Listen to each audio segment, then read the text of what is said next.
तो हेलो बच्चों, welcome to Pragyan. Last के लेक्चर में हम लोगों ने बहुत सारा चीज कंप्लीट कर लिया था। इस चैप्टर को लगभग इसका आधा पोर्शन कंप्लीट कर लिया था। अब हमारा तीसरा लेक्चर है श्वसन संबंधी आयतन और श्वसन संबंधी क्षमताओं पर। ठीक है, इस चैप्टर का ये सबसे डिफिकल्ट टॉपिक है। इसको इजी वे में देखेंगे और नीट में इसका क्वेश्चन कैसे पूछता है वो देखेंगे। ठीक, तो आगे बढ़ते हैं। हमारा पहला आयतन है ज्वारीय आयतन। इसको इंग्लिश में क्या बोलते हैं? Tidal volume. इसको टीवी से रिप्रेजेंट करते हैं। टाइडल वॉल्यूम को टीवी से रिप्रेजेंट करते हैं। क्या होता है ज्वारीय आयतन? ज्वारीय आयतन वो होता है कि कोई सामान्य व्यक्ति बिना किसी बल का प्रयोग किए क्या करता है? सांस लेता है, श्वसन करता है। सामान्य व्यक्ति सामान्य रूप से सांस लेता है या वायु को अंदर खींचता है। इसका मान कितना होता है? 500 ml। टीवी का मान होता है 500 ml। ठीक, आगे देखते हैं अंतः श्वसन संरक्षित आयतन। अंतः श्वसन संरक्षित आयतन कोई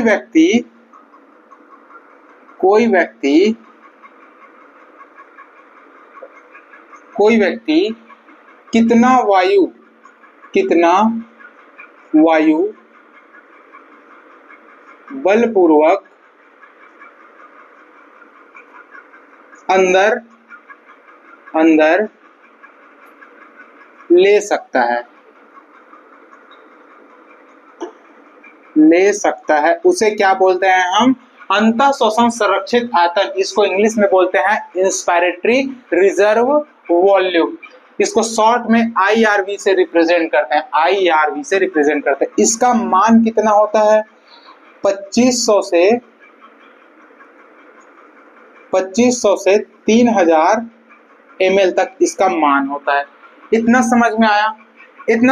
तो मैं आगे बढ़ता हूं निःश्वसन संरक्षित आयतन की तरफ। निःश्वसन संरक्षित आयतन क्या होता है? निःश्वसन संरक्षित आयतन में कोई व्यक्ति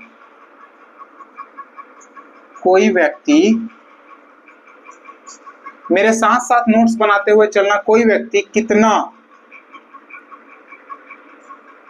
वायु बलपूर्वक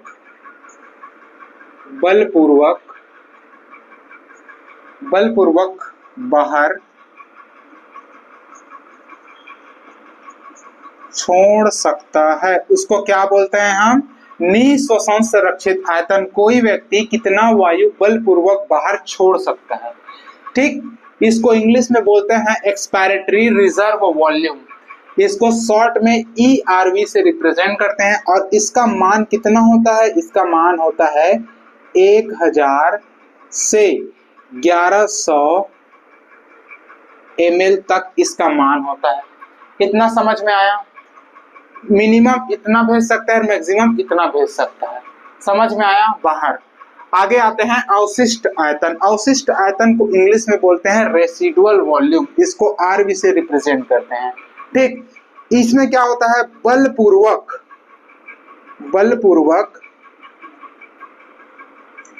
निःश्वसन के उपरांत या बाद में कोई व्यक्ति किसी व्यक्ति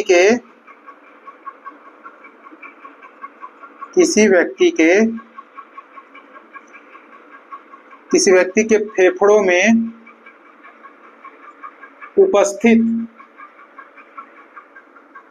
उपस्थित वायु, उसको क्या बोलते हैं हम लोग? रेसिडुअल वॉल्यूम या अवशिष्ट आयतन। इसका मान होता है 1100 से 1200 ml तक इसका मान होता है। शॉर्ट जल्दी देखते हैं, एक बार क्विकली देखते हैं इसको। ठीक है, टाइडल वॉल्यूम या फिर ज्वारीय आयतन, इसको टीवी से रिप्रेजेंट करते हैं। ये क्या होता है? सामान्य रूप से सांस लेता है अगर कोई व्यक्ति, जैसे मैं नॉर्मली ले रहा हूं, अभी कोई बल का प्रयोग नहीं कर रहा हूं, नॉर्मली मेरे को सांस आ रहा है। ठीक है, वो क्या है? मेरा ज्वारीय आयतन। इसका मान कितना होता है? इसका मान होता है 500 ml। इसी में एक और लाइन दिया गया है, एक व्यक्ति सामान्य व्यक्ति 1 मिनट में, ये एक बार का है ना, 1 मिनट में कितना सांस अंदर और कितना बाहर करता है वो दिया है। ठीक है, तो एक व्यक्ति 1 मिनट में कितना 12 से 16 बार सांस लेता है, तो एक बार में 500 ml ले रहा है।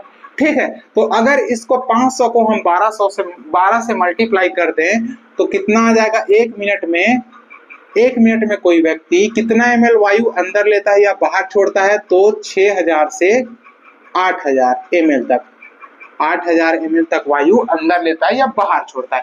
इतना समझ में आया।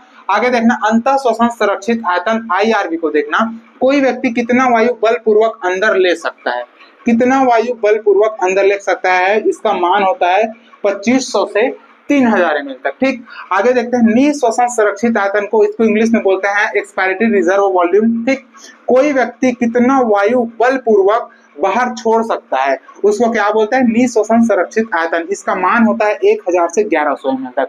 इतना समझ में आया। देखना अवशिष्ट आयतन, अवशिष्ट आयतन में क्या होता है, इसको इंग्लिश में बोलते हैं रेसिडुअल वॉल्यूम। ठीक, और इसको शॉर्ट में बोलते हैं RV। बलपूर्वक निःश्वसन के उपरांत, जैसे मैंने बलपूर्वक सांस बाहर निकाल दिया, उसके बाद मेरे फेफड़ों में ऐसा तो नहीं है कि पूरा हवा निकाल दूंगा मैं अपने बॉडी का, ऐसा तो बिल्कुल भी नहीं है। मैंने बलपूर्वक अपने शरीर से हवा निकाल दिया, लेकिन उसके बाद भी मेरे फेफड़ों में कुछ हवा बची है। ठीक है, वो वही क्या है, अपना अवशिष्ट आयतन। क्या होता है, बलपूर्वक निःश्वसन के उपरांत किसी व्यक्ति के फेफड़ों में उपस्थित वायु, ये कितना होता है, 1100 से 1200 ml तक होता है। इसका वैल्यू होता है 1100 से 1200 ml तक। इतना समझ में आया बच्चों। तो हमारा आयतन कंप्लीट हो गया, सबसे इजी वे में कंप्लीट किया हम लोगों ने हमारा आयतन। ठीक, अब आते हैं अंतः श्वसन क्षमता। अंतः श्वसन क्षमता क्या होता है वो देखेंगे। अंतः श्वसन क्षमता श्वसन संबंधी क्षमताओं में है पहला अंतः श्वसन क्षमता। तो क्या है, इसका मतलब होता है सामान्य निःश्वसन के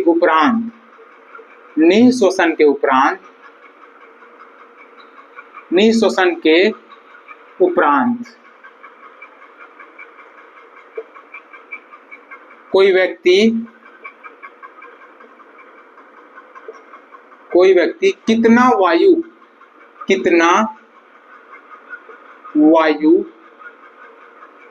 अंदर ले सकता है, इसी को क्या बोलते हैं हम लोग, अंतः श्वसन क्षमता। कितना वायु अंदर ले सकता है, तो देखना मैंने बलपूर्वक सांस निकाल दिया, पूरा हवा निकाल दिया, उसके बाद मैं कितना ले सकता हूं, एक तो मैं ये लूंगा सामान्य रूप से ज्वरीय आयतन। ठीक है, दूसरा और क्या ले सकता हूं, मैं बलपूर्वक अंतःश्वासित भी तो कर सकता हूं। ठीक, तो यहाँ पे क्या हो जाएगा, TV प्लस IRV। इतना समझ में आया। TV का मान होता है 500 ml और IRV का मान होता है 2500 से 3000 ml। समझ में आया। अगर मैं इसको देखूं तो इन दोनों को अगर मैं जोड़ दूं तो इसको इसके साथ जोड़ूंगा, इसको इसके साथ जोड़ूंगा, तो कितना हो जाएगा, 3000 से 3500 ml तक होता है क्या, इंस्पायरेटरी कैपेसिटी, अंतः श्वसन क्षमता। अंतः श्वसन क्षमता कितना होता है, 3000 से लेके 3500 ml तक होता है। इतना समझ में आया बच्चों। आगे देखते हैं निःश्वसन क्षमता, इसको इंग्लिश में बोलते हैं एक्सपायरेटरी कैपेसिटी। तो इसमें क्या होता है, सामान्य अंतः श्वसन के उपरांत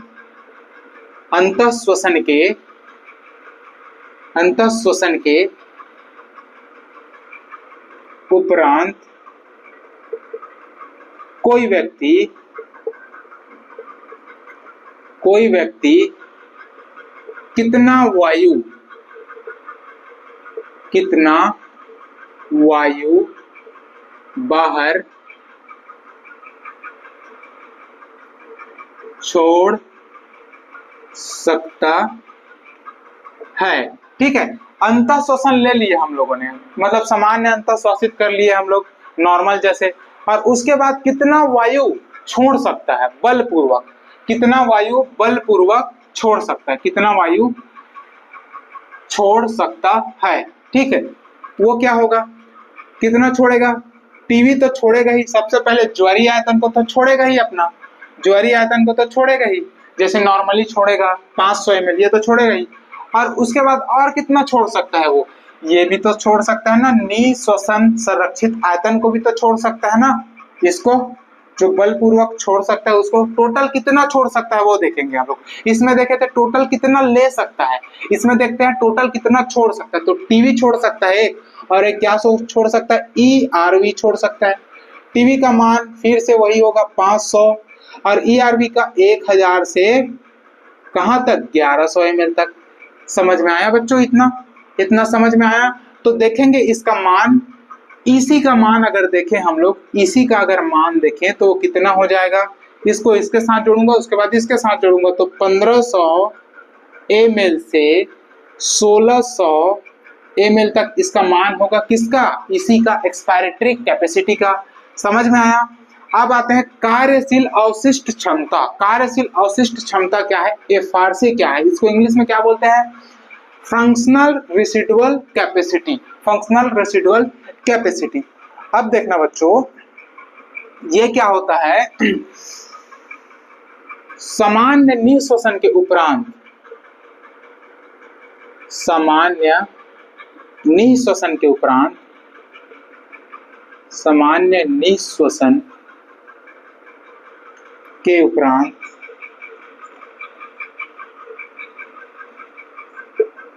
कोई व्यक्ति एक मिनट,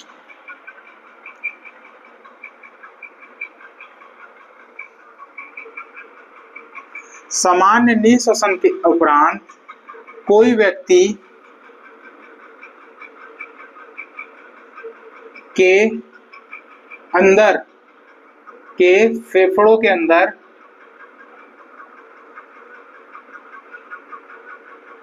फेफड़ों में कितना वायु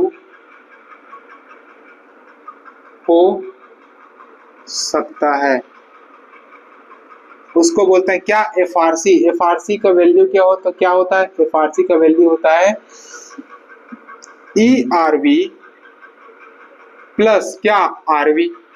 देखो, सामान्य निःश्वसन के उपरांत कोई व्यक्ति के फेफड़ों में कितना वायु उपस्थित हो सकता है, तो मैंने सामान्य छोड़ दिया, उसके बाद मेरे में बलपूर्वक छोड़ूंगा वो भी तो होगा, जो बलपूर्वक मैं छोड़ना चाहता हूं वो भी होगा, लेकिन मैंने उसको छोड़ा नहीं, सामान्य छोड़ा। ठीक, और आरवी तो होगा ही, ये रेसिडुअल वॉल्यूम तो होगा ही, ये हमेशा रहता ही है, अवशिष्ट आयतन ये तो हमेशा रहेगा ही।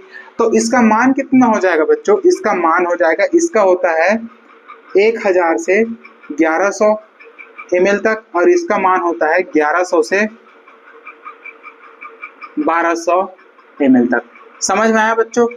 ठीक, अगर मैं टोटल देखूं एफआरसी का वैल्यू देखूं तो क्या होगा, एफआरसी का वैल्यू होगा 2100। इन दोनों को जोड़ो, पहले इसको और इसको, फिर इसको और इसको। ठीक, तो 2100 ml से कितना, 2300 ml तक होगा इसका वैल्यू, किसका, एफआरसी का वैल्यू। समझ में आया, कंफ्यूज ना होना ना, पॉइंट टू पॉइंट सब चीज लिख दिया हूं मैं, समझते रहना। जैव क्षमता क्या है ये पढ़ो आप। ठीक, जैव क्षमता वो है, ये थोड़ा टफ है, ये दोनों में कंफ्यूजन है। ठीक, देखना, जैव क्षमता वो है बलपूर्वक निःश्वसन के उपरांत, मैंने बलपूर्वक निःश्वसन कर दिया, ठीक, उसके बाद मेरे बॉडी में मैं कितना और ले सकता हूँ, कितना इनहेल कर सकता हूँ, कितना अंतःश्वासित कर सकता हूँ, उसको क्या बोलते हैं, जैव क्षमता। बलपूर्वक निःश्वासित कर दिया, उसके बाद मैं कितना अंतःश्वासित कर सकता हूँ, उसको क्या बोलते हैं, जैव क्षमता। देखना,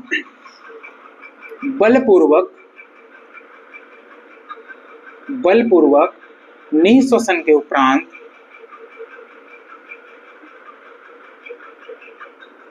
निःश्वसन के बाद कितना वायु अंदर ले सकता हूं।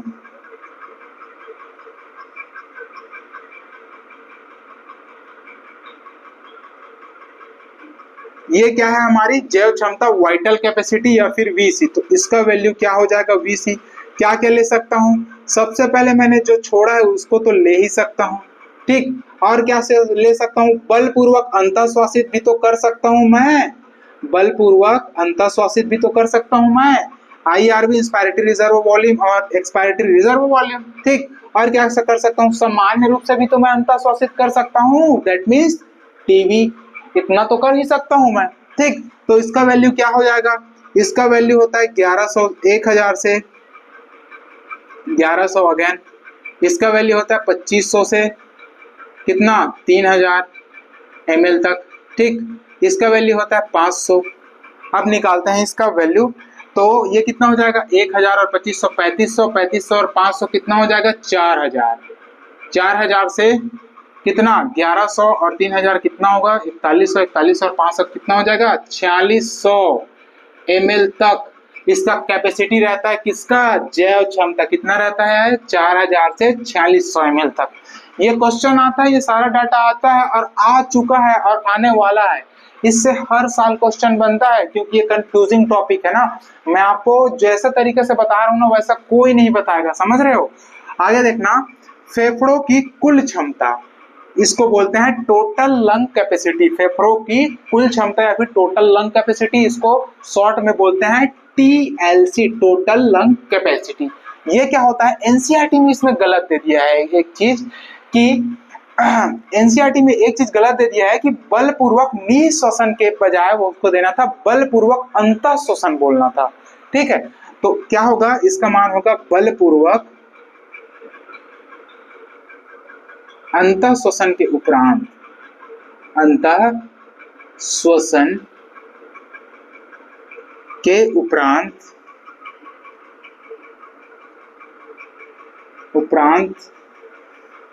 फेफड़ों में समायोजित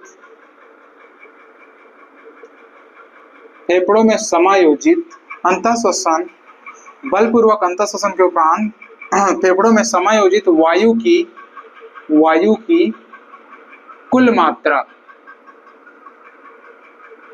मात्रा को ही क्या कहते हैं हम, टोटल लंग कैपेसिटी या फिर कुल फेफड़ों की क्षमता या फिर फेफड़ों की कुल क्षमता TLC। इसका वैल्यू कितना होगा देखना, TLC का वैल्यू देखना कितना ले सकते हैं हम, हमने क्या लिया IRV, और क्या ले सकते हैं हम ERV, ये भी ले सकते हैं, और क्या ले सकते हैं हम TV, और क्या ले सकते हैं हम RV रेसिडुअल वॉल्यूम, इतना ले सकते हैं। क्या इतने के